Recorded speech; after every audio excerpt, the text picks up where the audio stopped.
Happily Ever After by Vaneer, Part 5, and the epilogue. I still say it's the dumbest thing I've ever heard, said Pokey as they wandered out of Carousel Boutique. It's never going to work, and what did Pinkie mean by flopping ears? Just make sure you don't do anything official, Barry, said Carrot Top. I know where you live. Barry stood on her rear hose and made a cross over her belly. Cross my heart and hope to fly. What's your liver? I trust that more than my heart, said Barry. Speaking of livers, which one of you is taking Lyra out on the town tonight?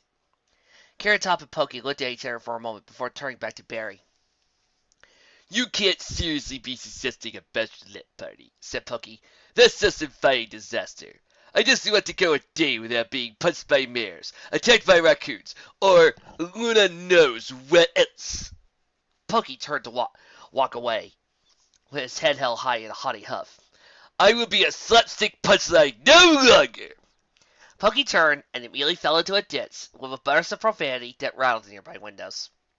Pushing himself to his hooves, he looked to see Barry punch at Carrot Top, barely containing laughter. With all the dignity of a muddy pony can muster, Pokey climbed from the ditch and walked away in silence. So, seriously, said Barry, wiping her tears. I'll take Lyra out if you take Bon Bon. I doubt they would even want to go out, said Carrot Top. Lyra said something about locking themselves into the house until the wedding tomorrow, and I inclined to agree with them. You sir? Said Barry with a waggle of her eyebrows. I know a great country cub. Lots of tail, handsome stallions, all muscle and sweat for days on the farm. What does that have to do with Lyra and Bon Bon? Carrot Top asked. They're getting married. To each other. Barry stared blankly at Carrot Top. They're both mares? Not following your point. Pokey was right. Carrot Top said with a sigh. This plan is insane, and everyone else involved within it is too. Maybe you're right.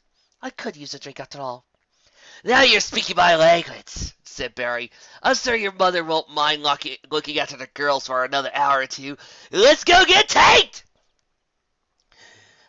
See, it's things like this that you run into problems with the law, Carrot Top sighed. One glass, then we go home. Agree, said Barry. Let's go to the Amber Rose. They've got really big glasses. The twang of a fiddle and steel guitar floated on the evening breeze, inviting ponies into the bar and turned nightclub. The doors hung open, letting through a gentle breeze to cool the warm summer night over the packed crowd of ponies. Inside the cloud, hot sun once over a bar stool, nursing a cocktail on the rocks, while a terrible bed sitting in a corner. Sitting next to him was the gray newsmare, Snappy Scoops, in her trademark hat. She put an arm around him and gave him a friendly shake. So, what are you so bummed about, Hot? Said Snappy. You stopped that sham of a marriage, and you made a buttload of cash for it. It's a good thing you were here, too. It's not a good thing at all, snapped Hot, throwing his arm over her shoulder. And how dare you publish my suspicions as fact? You brought shame and disgrace to the private matters of a noble family with your salacious stories. I'm sorry I even asked for your help. Get over it, said Snappy. We both got what we wanted. That isn't what I wanted at all, wailed Hot. You got a headline and a scandal. You got your precious inches in the paper at the expense of a noble's dignity. I just wanted Lyra to stop carousing with Pokey and stay loyal to her mare. Scandal sell, said Snappy. It's not like you turned down that check for a Duke Offerendo. Don't remind me, groaned Hot, slipping back to his drink. Hopefully he'll put in a good word with me with one of the noble houses, because Pokey's going to fire me when he finds out what I've done. And what have you done? Snappy and Hot spun on their stools to find Barry and Carrot Top standing behind them with murder in their eyes. Barry set down a wine glass the size of a fishbowl and cracked her hose. Oh, hello, ladies, said Snappy, pushing her hat from her eyes. You're looking radiant this evening. Can I buy you a drink? Or a bottle? Please, don't kill me. Not the face, begged Hot, covering behind his hooves. Why in the name of Celestia would Barry hit you? Asked Carrot Top. You didn't do anything. You, on the other hand, she said, pointing at Snappy. I'm glad Pinkie hasn't found you yet, because that means I get first crack at you. Hey now! says Snappy, putting up her host defensively. Hunt's just as guilty as I am. He's the one who tipped me off to Pinkie and Lyra's little sordid affair. I just took the pictures and published the story. You did what? Barry shrieked. You little fake! She downed the rest of her drink in a massive gulp and let loose a bar-rounding belch. How about you? You challenged me to a duel. As Hot, knowing his hopes. I refuse to strike on the man. And first of all, Hot was rudely interrupted by a hoof to the jaw that sent him sprawling across the bar. He slammed into another patron, spilling his drink over another pony, who retaliated with a hoof of his own. Hey everybody, brawl! The club exploded in a frenzy of hoof fights and swearing as the fight spread like wildfire from the bar to the surrounding tables. Carrot Top didn't even have time to take a swing at Snappy before she ducked under the table and scurried towards the door. As the bar exploded in chaos, Barry wove through the crowd with focus of a master, throwing kicks and chops that laid flat any pony who dared come near her. Carrot Top ducked under thrown bottles and bar stools before retaliating with her own style of farm brawling. With the bar ghost in full melee, no one saw Pinkie Pie following Snappy out of the club. It was only a few minutes for the police arrived at the scene of Barry and Carrot Top standing back to back, surrounded by a pile of pulverized ponies. Rather than running, they stood to revel in their victory and found themselves forced to the ground by the magic of Ponyville's police unicorns. Carrot Top and Barry struggled against the blanket of magic until the cubs were clamped around their fetlocks. I want a lawyer, sighed Barry. Me too! My brother's a judge! He protested as the unicorns dragged him towards the wagon. I thought you only had a little sister, Carrot Top asked. Well, they don't know that, said Barry. I mean, they do now, but... Charlie! Help! Oh, don't tell me I had to save her again. You have the right to remain silent, said the officer, levitating Barry and Carrot Top into the wagon. I suggest you exercise that right. Bad enough that you're our most frequent customer. Now you're dragging Carrot Top into your lifestyle. I regret nothing! Barry shouted as the door slammed shut. A door pounded in Pokey's dream long enough to convince him that it was someone actually pounding on his door. The light of the dawn poured in through the window as the impatient pounding continued. Pokey rolled from his bed and toward the door in a half-sleep stumble, the closer that resembled the Walking Dead's unconscious pony. Behind the wall was a walled-eyed face of Derpy. I bet you a letter, she said with a smile. There's postage to you now. Pokey floated a few bits off his nightstand into Derpy's waiting hooves. She responded by taking the note into his horn and firing off into the early morning. Pokey wandered back to the siren call of his bed, only to glance at the glimpse of the note in the mirror. The writing was nearly illegible, and the reflection didn't aid comprehension at all. I can't read this, Pokey said to no one in particular. Who would send me a backwards letter? He looked again at his horn, then pulled off the note with an exasperated sigh. There wasn't enough sleep in the world to deal with this sort of aggravation. Come bail us out of jail. Love, Carrot Top, and Berry Punch. Someone once told Pokey that laughter was the best medicine. Whether or not this was true was up for debate, but his giggling slowly transformed into cackles of madness. The tiny piece of Pokey that was still clinging on to reality found the idea a bit hard to believe. A pounding on the wall, followed by his neighbor's cry of frustration, snapped him from his hysterics. Grabbing his sack of bail money, Pokey trotted through the streets of Ponyville on a simple mission. Get every pony to the church on time. It seems like such a simple task. Every pony shows up at one place around the same time. So, why couldn't a bunch of adults do a simple thing like not get arrested? How hard was it to obey the law? Pokey mulled over the thoughts as he found his way to the basement of City Hall. The basement holding cell sparked in the early morning sun as Carrot Top and Berry Punch scrubbed the floors under the watchful eye of Officer Magnum. Wow. I had no idea Rarity's dad was a police officer. The clang of a door chime caught his attention. He walked behind his desk. Pokey tried down the stairs in a moment. I'm here for Berry and Carrot Top, said Pokey. Well, that's enough community service for these two, said the officer. I do hope they learned their lessons and not start fights. I'm sure they have, said Pokey, dropping the sack of bits onto his desk. I'll take these two home. Got a wedding to get to in a few hours. Oh, I'm afraid that Miss Punch won't be attending that, said the police pony. Mr. Christine is dead set on pressing charges, so she's got to stay in lockup for a few more days. You've got to be kidding me, said Punkie. Barry's the minister. We literally cannot perform this wedding without her. Well then, you'll have to talk to Mr. Cuisine first to see if he drops the charges. He's at the clinic. In an instant, Punkie was out the door, running through the streets of Ponyville in a pound gallop. Hopefully, Punkie could get him to see reason without threatening his job or life. But, given his luck recently, that didn't seem likely. Punkie burst through the clinic doors, startling Nurse Redheart out of her chair. Redheart popped up from behind her desk with a scowl as he straightened her hat.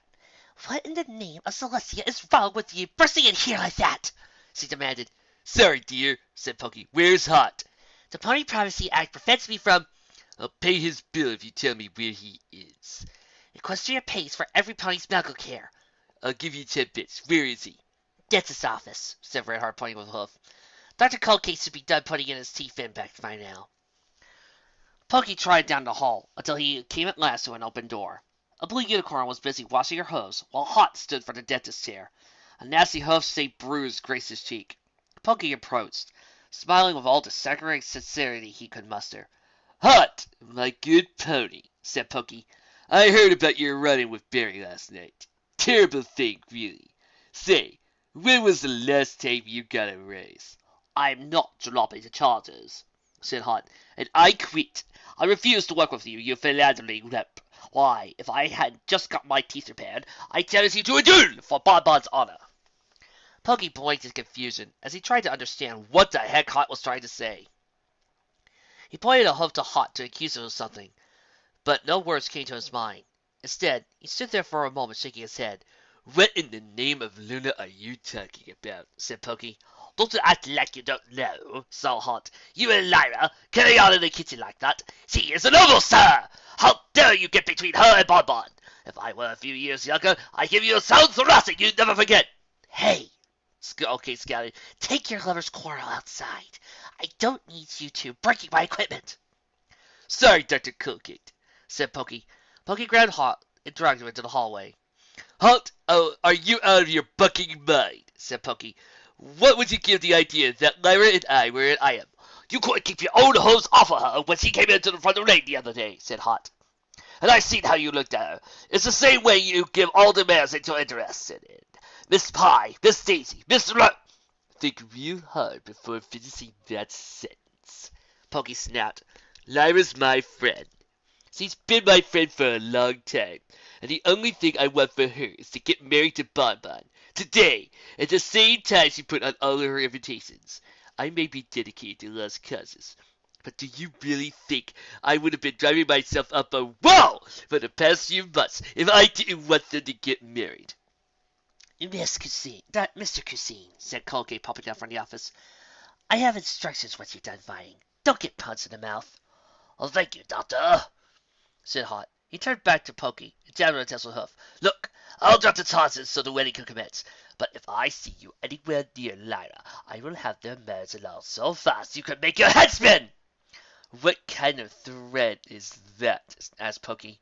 You're not a judge or a noble. You're a real dunce, Punkie, Hot huffed. Of course I'm not, but I know plenty of ponies who are.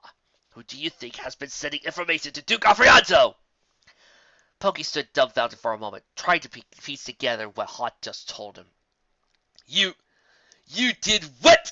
He asked. You're the leak? I thought... He stammered for a moment more before Hot walked back to the dentist's office. I never cared that Bonbon isn't a noble, said Hot. I just didn't want her getting hurt because of you. Punkie clenched his teeth so hard that cracking echoed through the hall. Were it possible for a unicorn's head to catch fire? Punkie would have had become a willing pirate of hate at that moment, instead becoming a harbinger of destruction.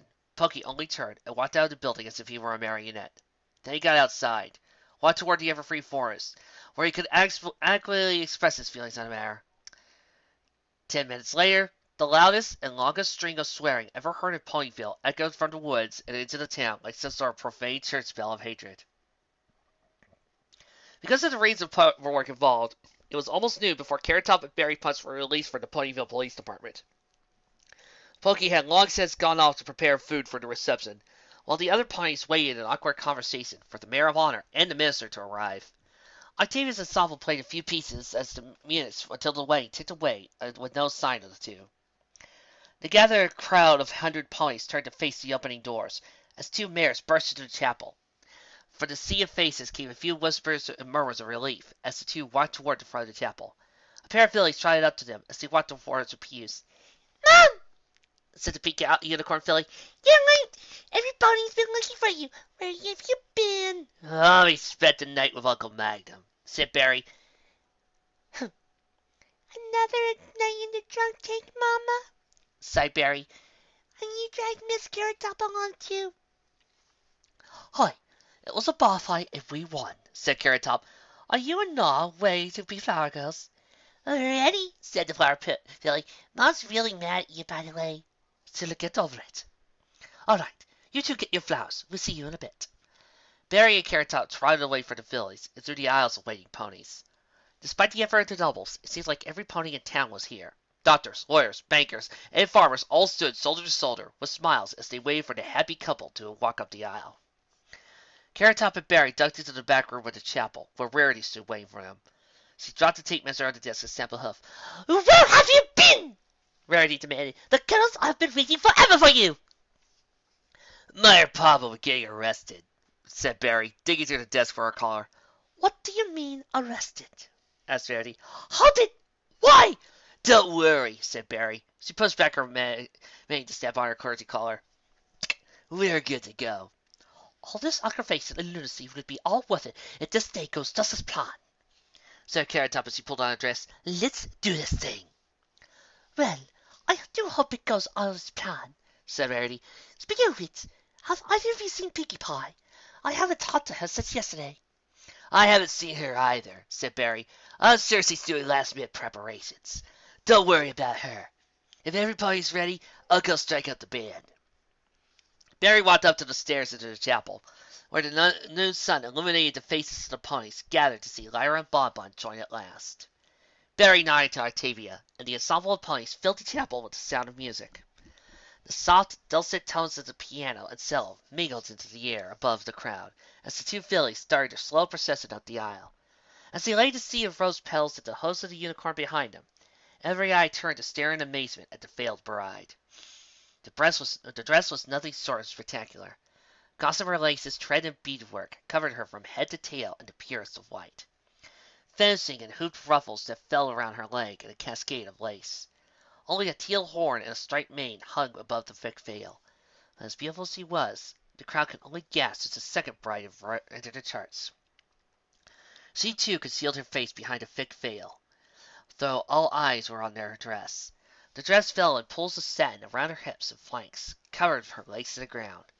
She floated through the aisle of rose petals to the altar, her indigo and pink locks bouncing along with each step. The two brides stood quietly for a moment, before turning at last to Barry Puntz. "Friends, family, visitors from all Equestria," she began. "Today, we join these two souls together in the unbreakable bonds of matrimony. To those who oppose this marriage, let them speak now, or forever hold his peace." "I object!" a murmur through the crowd as every face turned to the blue earth pony at the rear of the chapel. There stood Duke Afriano, mane blazing at orange as the sun, flanked on both sides by his personal guards. I cannot permit this sham of a marriage to go forth," he said. "I will not stand by as the noble throws her life away to some commoner. By the power granted to me by Princess Celestia herself, I forbid this marriage from taking place." Lyra's fire charged the owl, only to be blocked by the Duke's bodyguards. "You gelding!" yelled Starstream. He glanced between the guards, tried to wrap his hose around Avriana's neck.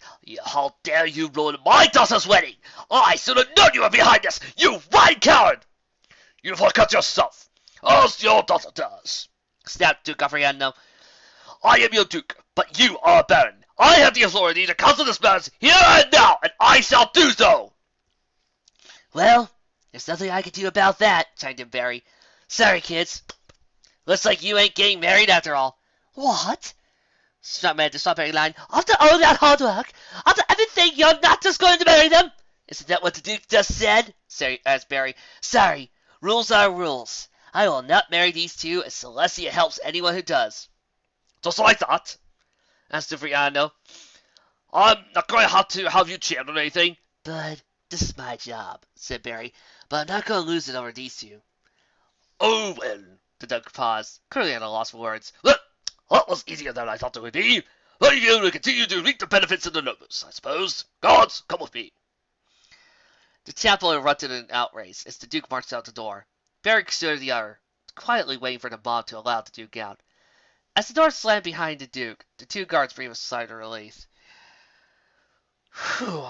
Well, that wasn't too bad, said the unicorn guard, walking away from the chapel. It was almost worth it taking off shining armor for this. The three trotted away from the chapel as the sounds of 100 angry ponies followed them. I was expecting a riot, said the Pegasus guard, looking back at the chapel. May I suggest we leave town while we can? I mean, I heard its steam is kind of ticked off at me, too. Well, said the Duke, it's good for the suspects to know their place. Still, it seems too easy. Perhaps we should go back and clarify things.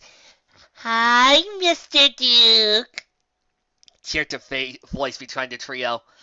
They slowly turned around to the grinning face of Pinkie Diane Pie. Do you like cupcakes? Duke Ariando wasn't a pony who knew fear. He has served with distinction in the Equestria's military for years, facing down natural disasters and the threats of beasts for years before taking his rightful place as Duke of the Everfree Province. Nothing he had ever encountered scared him as much as that pink pony patiently pacing along the cold floor. They were in some kind of cellar or basement, devoid of windows, with only a stark light bulb casting light on Pinkie Pie. You're a big bully, buddy, said Pinkie, as her hoof falls echoed across the stone floor. Paying ponies to be prickly, having hot water, saying hiding snappy skin stories? You're a mean pony, Mr. Duke. Who are you? Demanded Duke Ariando, with as much courage as he could muster her. I demand you release me! Oh, silly. I'm Pinkie Pie, and I threw this party just for you! She gestured to the wonderland of shout decorations behind her. Balloons and streamers decorated the cellar in waves of purple trails of glitter tapped behind the ominous wooden floor. Low thumping, like the kick of an industrial machine filtered from beneath it. What's behind that door? Asked Duke. It's just for you, said Pinkie with a grin. Her mane hung flat across her face like a fuchsia mask. You hit your head on the way down here, so I'm waiting for you to wake up just so I can show you. It's too bad you weren't nicer. There's a much bigger party going on later. I guess this one will have to do. Pinkie picked up a large knife from the table and walked toward the Duke. He skidded backwards, pinning himself against the door. Pinkie kept walking toward him with her 1,000-watt smile as the hose stumbled on the door handle. Yes, let's join your friends, said Pinkie. They're just behind the door. All the other mean ponies in Ponyville who tried to ruin the wedding are there too. Mr. Hot, Snappy Skips, and your guards. Some of the meanie nobles too, said Pinkie. The door finally snapped open, and the Duke spilled into the room beyond. Pinkie stepped into the doorway, knife held behind the Duke. "'Cause do you know what we do to mean ponies?" asked Pinkie. No! Celestia! Help! He cried, throwing his hose over his face. Please!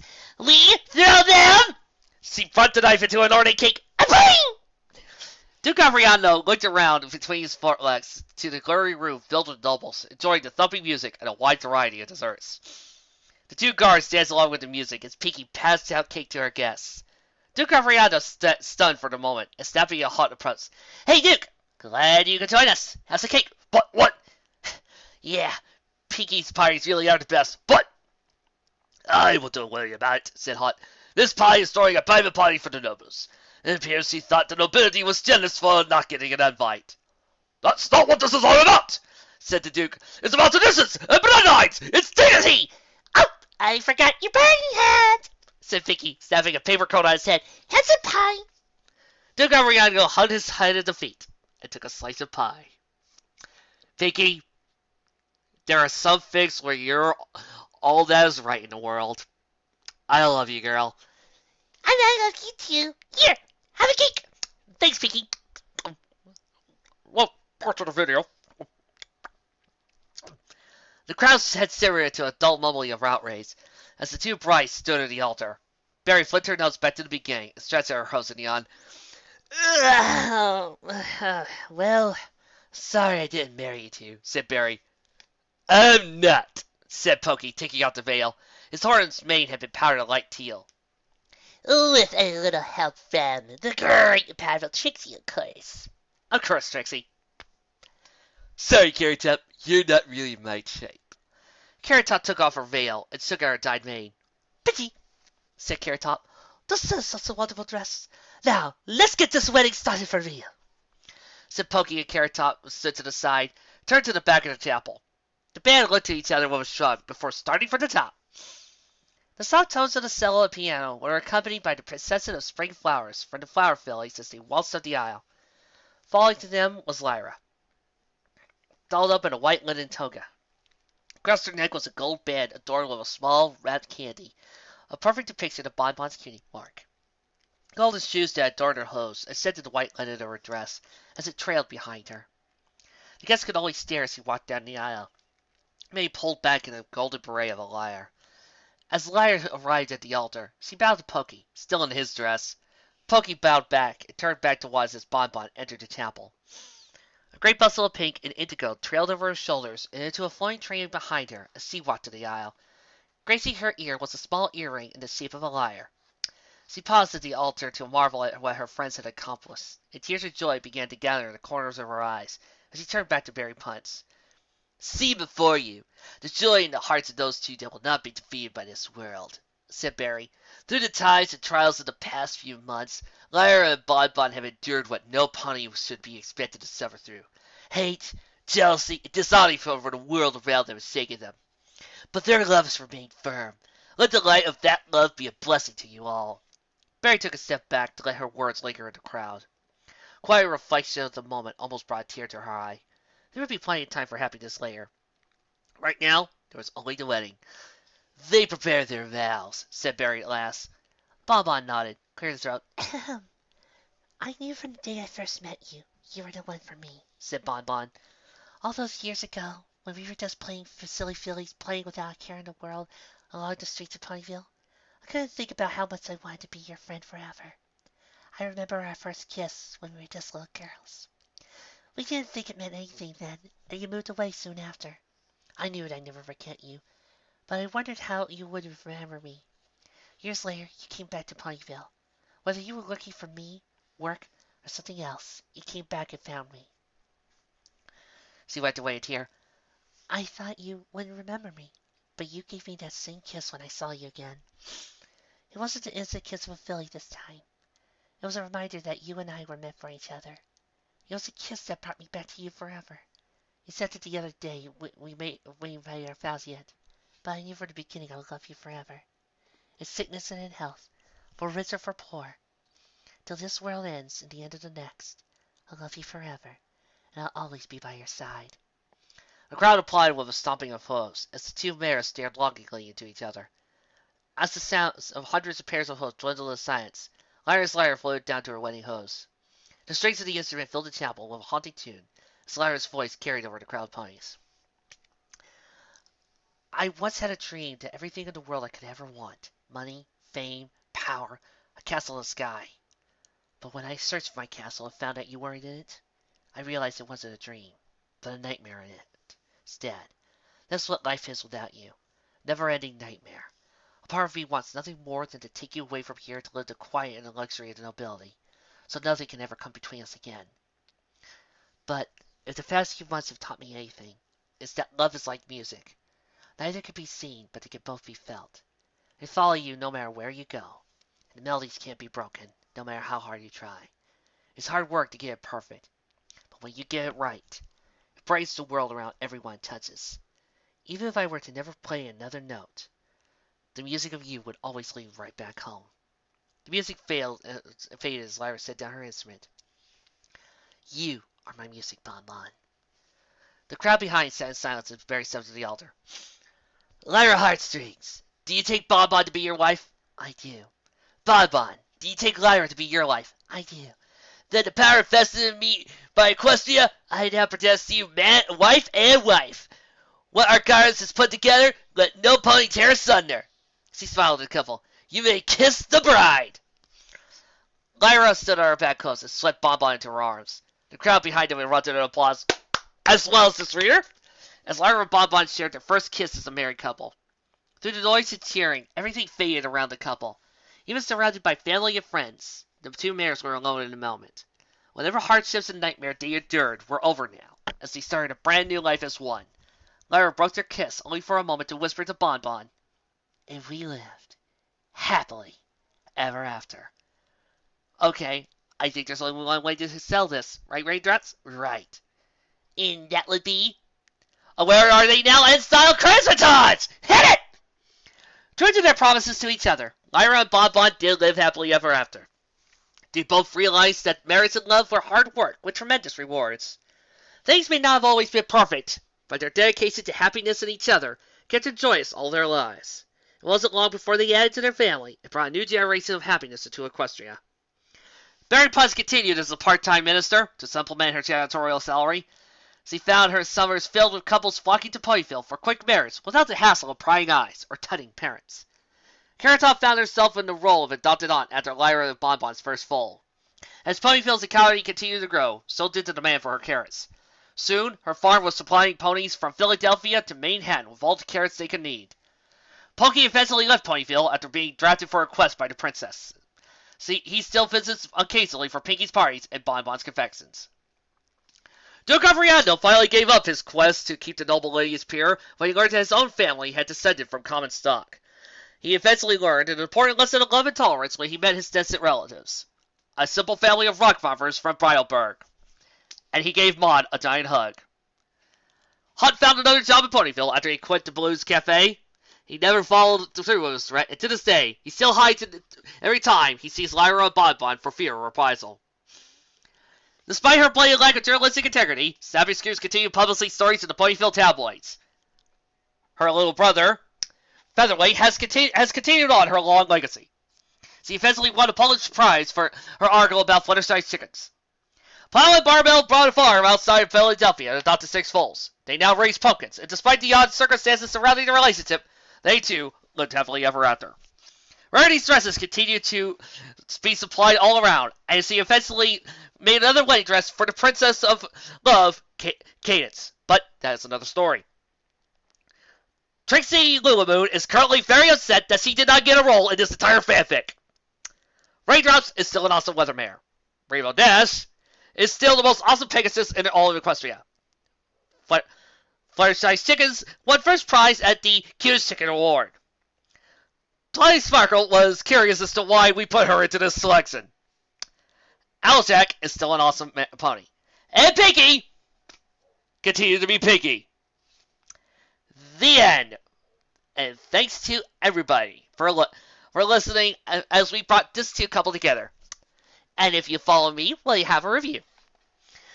So, this fic. What can I say about it? After all this time, oh God, 4 years? Yeah, 4 years.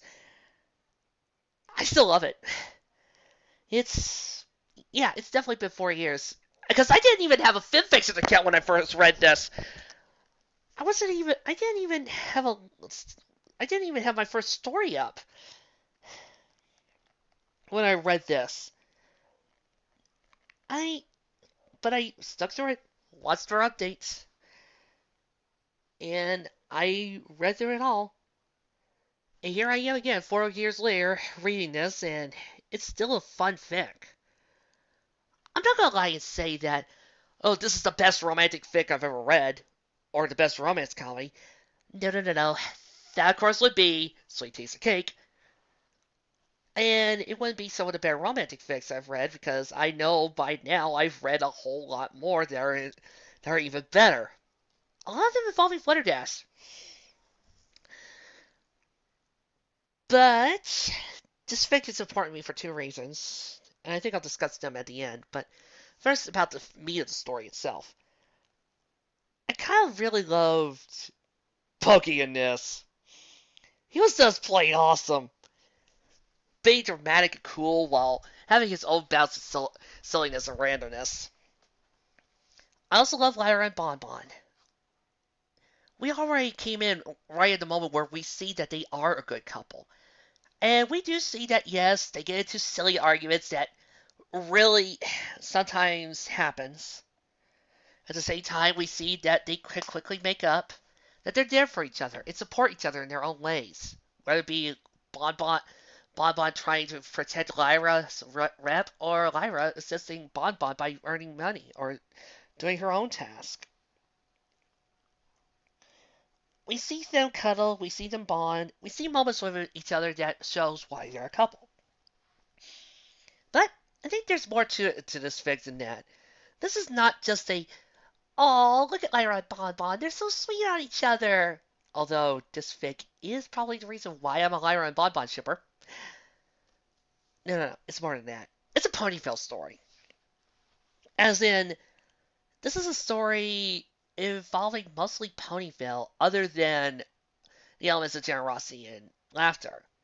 This is Pokey's story, as he has to struggle. This is Carrot Top and Berry's story, as they try to help out their friends. And of course, this is Rarity's story, as she tries to assist in any way. And best pony for me is, of course, Pinkie Pie. As I said, this is Pinkie Pie where I love her. Sometimes in a really good fic, she is all that is right in the world. She is all that's right that makes me smile. Yes, if I were to meet Pinkie, I think I would be maybe quiet, but boy, would I actually love hanging out with her. And yes, we see all those sides. We see her intelligent side by showing off how she can plan. We see her friendly side when she starts making party plans, starts talking to the others and trying to cheer every pony up despite what they've gone through. And most importantly, we see what Pinkie does to ponies that she feels are being mean or jerks. She doesn't go off on a roaring rampage of revenge. She doesn't go off and murder them. No. She thinks they're jealous of not being invited to a party. So what does he do? He gives them their own party. And if you think about it, that really serves to distract the nobles from interrupting while she gives them the party. Because now nobody else will interrupt, and she's got them right where she wants them, wrapped around her little hoof. Why? Because she is Pinkie Pie, and she will do everything she can to make you happy. She is like the ultimate defense against hatred. Golly, somebody needs to do that fic one day. Just have her kick hatred right at tush. I would so love it. Short and sweet, but this fic is important to me for two ways. Number one, I've discussed this a little bit on my blog, but before It's a Dangerous Business and before I became a brony, when it came to fanfics, I used to mainly read bad fanfics or lemons or just MSTs of lemons. I never really first ventured out of that comfort zone or ventured beyond anything rating ships. That was just the way I am. But I also had another rule. I never read incomplete stories, nor did I ever read fics that were still in progress. So that means I wouldn't have been reading stuff like Past Sins while it came out, or Fallen Equestria as it came out. I would have just abandoned those fics and just go, I'll wait until it completes. Maybe. And stuck my nose up like, this fic? I followed religiously. I don't know why. It wasn't just a romance, because as you can see, the romance took a backseat to the comedy. While at the same time, there were some good romantic elements, but there were some also fun bits as well. And I laughed, and I loved it. And I followed it. This is back, as I said, this was back before I had a fanfiction account. So you can imagine that I had to use a certain little device in order to keep an eye on it, to see when it updated. Thank you, Featurebox! you may sometimes have mistakes, but good golly, do you know how to keep my attention? Thank you, Feature Box. So I couldn't keep up with it. But I kept up with it. I kept up through it by hand. I watched and waited, and I followed. Since then, I've been faving fanfics that are incomplete for ages now. Yeah, sometimes I get the occasional few where the author decides, I quit. Merely due to the fact that they can't handle the reviews, or they can't handle criticism, or they lose interest, or they can't come up with a new idea. And sometimes I encounter authors who forget to press the hiatus button and leave. I'm looking at you, Monarch of a New World. Or I sometimes encounter authors who does decide to pack everything up. But sometimes I do get the author, but I also get authors who take a long time to update, but they do. And sometimes they come back. Like Arcade Strikers, the Elements of Harmony and Savior of Worlds. If you look at the update pattern, it did take a while to update, but he finished it. And I'm forever grateful for that, man. Thank you. We also appreciate your viewership. And I really loved watching it all. And now I have a whole. But I still stick with all those fics that slowly update. Some of them that update quickly, some of them that don't update. And I still keep an eye on to where they're going and get ready to read them. And now, but I can tell you one thing. Out of 143 pages, I think about 140 of those are complete. So, except for Monarch of a New World. New World. No, I'm never going to let that down. This fic is also important for me for another reason. Remember when I said I used to mainly read lemons at the time, and porn, and anesthesia fics? Well, there's another side to that. See, I can admit it. When I read lemons and I was a jerk about it, I used to did mainly read the lesbian fics just because, oh, I got to see two pairs of boobs for the price of one. God, I was a jerk back then. And I never really respected lesbians as I should.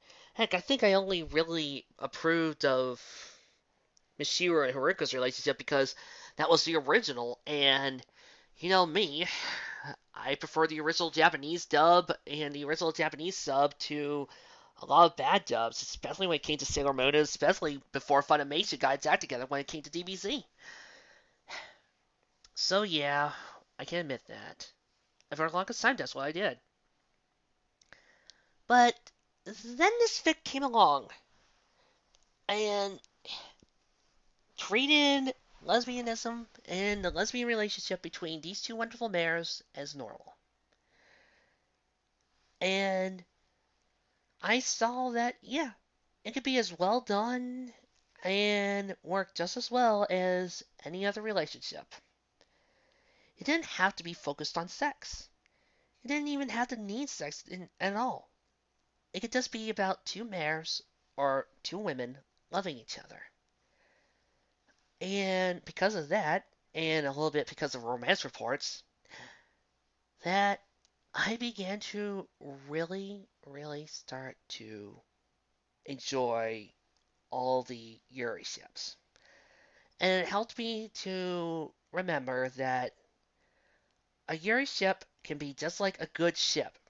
As long, or a yaoi ship, as long as it's developed properly, as long as the characters are written well, and as long as the romance is believable, and as long as I care about the two characters coming together in the first place, it could work.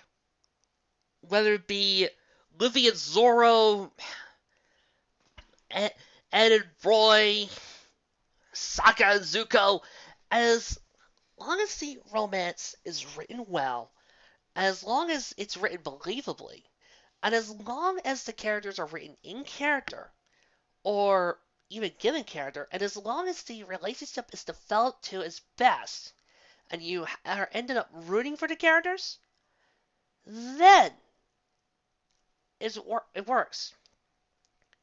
It doesn't matter whether it's straight, trans, Yuri, Yali, what have you. And I loved it any other way. And so here I am. I've got a whole bunch of Yuri ships, like Minako and Rei, Ishiro and Haruka, and plenty more, including Flutterdash. So thanks to this fic, I'm here. And thanks to this fic for so much. Again, I won't say it that this is the greatest romance fic I've ever read. No, no, no. And I won't say that it's the best romantic comedy I've ever read. But I will tell you this. This was a fun and enjoyable and silly ride from top to bottom. And thank you, Vaneer, for letting us see this little romance. So, how are you girls enjoying the wedding so far? You know, you know, earning jobs is I can't really believe why any pony would cry at weddings. Do you? Neither do I! Carrot Top, I am so glad we've had this lovely moment together. Thank you, Master Lot, for showing out this wedding to the entire audience. Hey, guys! Somebody's catching the bouquet! And 1, 2, 3. I got it. No, I got it. No, let me. Mine! It's mine! Taking? Well, maybe if somebody catches the garter. Oh. Oh, hi.